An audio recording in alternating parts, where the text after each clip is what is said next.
Pour mes inconditionnels abonnés, vous savez comment j'ai fait pour me retrouver au Canada. Vous savez que ça n'a pas été un chemin tapissé de roses. Ça a été un vrai parcours du combattant. Dans une vidéo que j'ai récemment publiée, je vous avais parlé de mes échecs, je vous avais parlé de mon histoire personnelle, comment j'ai fait ce par quoi je suis passée pour me retrouver au Canada. Et si vous êtes nouveau sur la page et que vous ne savez pas, vous me voyez pour la première fois, je vous invite à aller dans la bibliothèque et regarder d'abord la vidéo de mes échecs. Bref, mon histoire, quoi, mes échecs, mes réussites, pour un peu en savoir davantage sur moi. Donc, ça, c'est un peu comme une continuité à cette vidéo parce que dans cette vidéo, je parlerai du processus de parrainage. Donc, mon expérience personnelle, comment j'ai fait, comment ça s'est passé parce que je vous avais simplement dit que j'ai été sponsorisée. Mais dans cette vidéo, je vais vous parler un peu de ce qu'il faut éviter, des pièges qu'il faut éviter, ce qu'il faut faire ou ne pas faire pour sponsoriser son ou sa partenaire qui n'est pas au Canada avec nous. C'est ce de quoi je vais parler dans cette vidéo. Restez connectés jusqu'à la fin.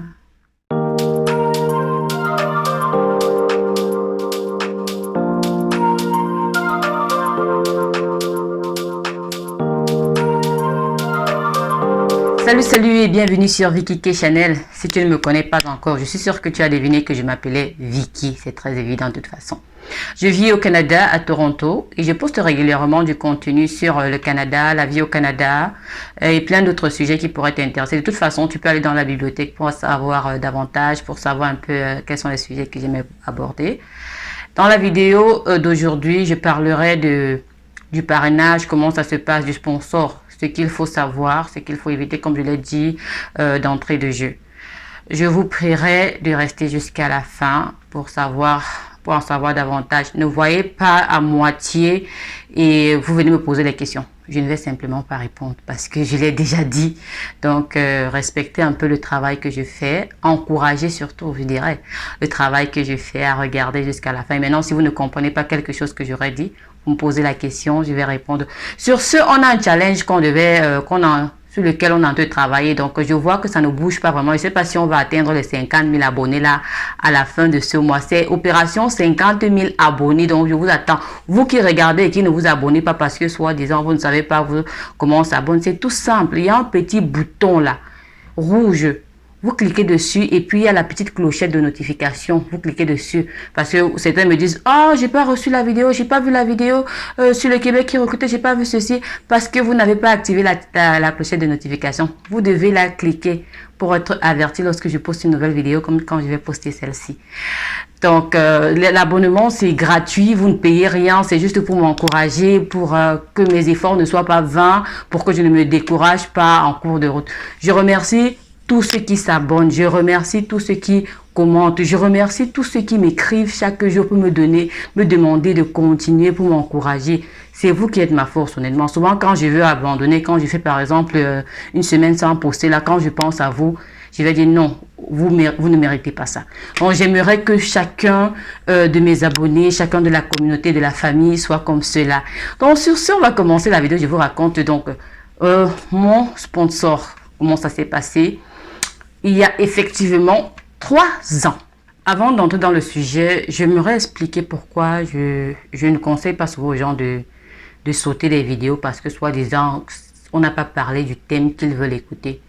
Dans un thème, je peux aborder un sujet qui n'a rien à voir avec le titre. Donc, c'est toujours bien de regarder la vidéo et puis de dire « Ah, j'aimerais qu'il n'y avait pas une information nouvelle. » Parce que je ne sais pas. Il y a des questions que certains me posent parce qu'ils n'ont pas vu. J'ai parlé dans la vidéo, mais parce qu'ils n'ont pas vu le titre qu'ils voulaient, qu'ils sonnaient avec ce qu'ils espéraient ou ils ne savent même pas de quoi la vidéo va parler. Donc, je vous invite toujours à ne pas sauter parce que ce qui est sûr, je dirais quelque chose ici que quelqu'un va venir me demander. Je vais dire, regardez la vidéo, il y a la réponse dedans, quoi.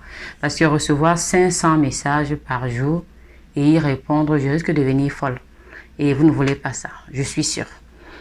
Donc, il y a de cela 3 ans, non, on va dire 3 ans. disons 4 ans. Il y a de cela 4 ans que je me suis mariée en 2016 et j'ai entamé donc la procédure de sponsoring. Quand je dis j'ai entamé, c'est monsieur qui a entamé, c'est pas moi. Mais c'est moi qui ai fait les démarches parce que vous, comme vous le savez, si vous avez regardé la vidéo d'avant, vous savez que je vivais en Belgique. Et lorsque la procédure a été entamée, c'est moi qui devais faire les démarches. Donc, avant, d'abord, je conseille, et beaucoup qui me coûtent et qui m'ont posé la question vont comprendre ce de quoi je parle. Si vous voulez faire une procédure de regroupement familial, que vous avez un conjoint, votre conjoint qui est à l'extérieur, que ce ne soit pas une fausse relation. Parce que si c'est une fausse relation, les agents d'immigration sont préparés. Donc ils vont savoir que quelque chose ne colle pas. Ça a été le cas par exemple pour moi dans la mesure où, bon pas que ça a été le cas qu'ils ont su que ça ne collait pas, non, c'était mon mari. Mais il vous demande depuis la genèse de votre relation. Chacun de vous doit raconter. Si ça ne coïncide pas ou s'il y a quelque chose qui ne colle pas, ils ne vont même pas vouloir comprendre. Ils vont vous recaler. Et quand ils vous recalent, ils ne vous recalent pas simplement en disant non, vous n'êtes pas marié. Ils sont capables de vous donner jusqu'à 5 ans. Donc faites attention. Et il faudra sortir les preuves. Vous n'allez pas simplement dire qu'on s'est rencontrés en 2010 et non, ils vont demander les preuves. Vous écrivez comment, montrez les photos de cette époque, vous avez des emails que vous avez échangés, on veut les voir parce qu'il y a des personnes qui font des fausses relations, qui épousent leurs cousins, leurs cousines, qui épousent leurs amis pour voyager. C'est bien quand ça marche, mais quand ça ne marche pas, c'est là où ce n'est pas bien. Donc faites attention. Si ce n'est pas une vraie relation, c'est à vos risques et périls. Je n'encourage pas ça de toute façon parce que ça va entacher votre dossier et on risque de vous poursuivre. Vous risquez d'avoir 5 ans. Si vous faites ça, vous avez 30 ans ou si vous avez 35 ans, ça veut dire que vous avez 5 ans de peine. Le temps que la peine soit levée, vous allez sortir à 40 ans et c'est comme ça que vous allez brûler vos chances. Donc moi, j'avais prouvé, je dis bien, prouvé jusqu'aux emails qui dataient depuis des années 2006, vous avez 2010, on a dû prouver, on a dû sortir des vieux emails dont on ne se souvenait même pas, les photos, on n'avait pas, donc c'était compliqué parce qu'ils voulaient voir, est-ce que vous êtes... Je n'étais pas sur Facebook à l'époque, ça commençait à coincer parce qu'ils vont aller même sur votre Facebook fouiller pour voir si la relation est vraie. Parce que généralement, vous voyez dans Facebook, on écrit en couple avec. Moi, je n'avais pas moi écrit ça. Baby, lui, il avait écrit. Mais moi, je n'avais pas écrit. Parce que je n'étais pas moi dans les délits de Facebook monté, descendu. Les photos, je ne publiais pas. Donc, on m'a dit, ah, ça va coincer. Non, ça ne coince pas si ailleurs, vous avez d'autres preuves. Mais si là-bas, vous avez les preuves que ce ne doit pas fabriquer. Parce que s'ils fabriquent, ils ont où ils vont aussi vous arrêter. Moi, je n'avais rien. Je n'avais rien publié. Jamais. Donc, mais j'avais au moins les emails qui prouvaient. Et tout. Donc, ils ont fait d'abord, j'ai raconté toute ma vie, comment on s'est rencontrés, comment on a vécu séparés. Et puis maintenant, ça c'était l'existence, ça c'est l'existence de la relation, pour montrer que ce n'est pas une relation fabriquée. Vous voulez juste faire un mariage blanc pour faire venir quelqu'un, parce que ça se fait, les gens payent 18 000 $, 20 000 $ pour faire cela. Mais bon, ils attrapent très facilement. Il y en a tellement de cas que si je dois en parler, on va caler dans la vidéo. Donc je vais vous épargner cela. Maintenant, qui peut parrainer quelqu'un? Vous n'allez pas vous lever comme ça, vous allez parrainer. Non, il y a des conditions. Comme je vous dis toujours, le Canada, c'est toujours qui est éligible. On ne se lève pas comme ça, on parraine. Vous ne pouvez pas vivre sous le social, donc vivre aux dépens du gouvernement. Et vous voulez parrainer quelqu'un, ça ne peut pas se faire. Vous ne pouvez pas, ne même pas avoir le minimum vital qu'on donne à un Canadien et vous voulez parrainer quelqu'un.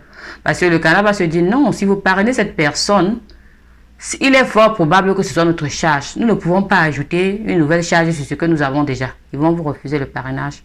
Donc, pour parrainer, vous devez avoir un boulot et gagner un certain minimum. On doit pouvoir faire le calcul, se rendre compte que vous êtes en mesure de supporter, donc de supporter financièrement la personne que vous parrainez. Sinon, ça ne va pas passer. Et vous allez faire, ils vont vous dire que non, ça ne marche pas. Il vous faut avoir un boulot. Ça dépend. Bon, ça, c'était pour la province de Toronto. Je ne sais pas comment ça se passe dans les autres provinces, mais à l'époque, on disait que du côté du Québec, on n'a pas besoin d'avoir un travail. Pourtant que tu es résident, tu peux le faire. Je ne sais pas si c'est toujours le cas. Je ne sais pas si c'est toujours le cas. Vous devez le vérifier, pardon. Maintenant, pour le mariage. Lors du mariage, n'allez pas faire un mariage banal. Ou le genre, comme on se marie à Las Vegas. On entre simplement, on signe l'acte et on sort. Non. Je me suis mariée loin de ma famille.